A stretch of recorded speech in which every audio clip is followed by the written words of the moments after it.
Саламатсыздар ма, құрметті оқушылар. Бүгін біз Cartoon Animated 4 PPLN бағдарламасымен жұмыс жасауды жалғастырамыз. Мен сіздерге бүгін мынандай бір ролик көрсеткім келеді.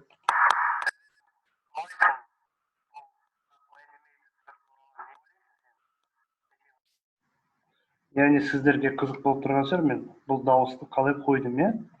Бұл дауысты қою үшін сіздер жанындағы Create Script батырмасын басуларыңыз шарт. Осы жерде Record Voice батырмасын басамыз.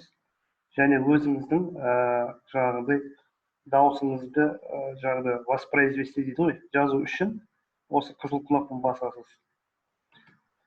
Сәлем оқушылар, сіздер бүгін бұл Cartoon Animated бағдарламасымен жұмыс жасауды үйрендіңіздер. Дұрыс па? Қандай ойларыңыз бар деп тоқтатсақ. Енді осыны окей батырмасын бассақ. Сәлем оқушылар, сіздер бүгін бұл Cartoon Animated бағдарламасымен жұмыс жасауды үйрендіңіздер. Енді осы сабақты басынан бастап қойайын, таймлайнды жіті тыңдап көрейік. Сәлем, қалайсың? Бұл Cartoon Animated 4 туралы не ойлайсың? Сәлем оқушылар, сіздер бүгін бұл Cartoon Animated бағдарламасымен жұмыс жасауды үйрендіңіздер.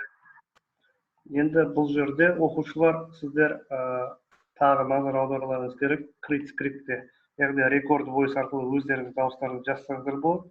Ноутбукта жұмыс жасаңыздар, немесе TTS қолдансақ болады. TTS-те бұл жерде біз тек латын әріптерімен жазамыз.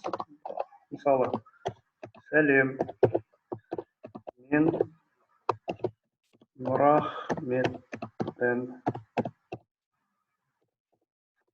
сенің атың кім?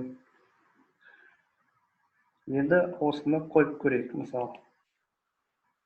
Сәлем, мен Нұрахметпін, сенің атың кім? Яғни байқап отырсаңыздар, біз жаңағыдай voice scriptпен жұмыс жасаған кезде TTS-ті, яғни текстовый сөздерді латынша қолдана отырып, біз олардың жаңағыдай воспроизведение болғанын байқаймыз. Және үшінші wave файлды, егер сіздің дауысыңыз алдын ала минусовкаға немесе плюсовкаға жазып қойған болса, өлеңдеріңіз немесе дауыстарыңыз, онда wave файл деп сол форматты таңдасаңыздар, ол да көрсете бастайды. Және төртіншісі, бұл жерде дайын Cartoon Script дейді.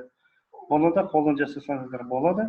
Яғни төрт жағдайда сіздің жасаған дүниеңіздің, сіздің жасаған мультигіңіздің дауысын жаңағыдай жаңғыртуға болады екен. Бүгінгі мен сабағымыз бітті, оқушылар. Подписаться етуді ұмытпаңыздар, таратуды ұмытпаңыздар. Сұрақтарыңыз болса, комментарийға жазыңыздар. Сау саламат болыңыздар.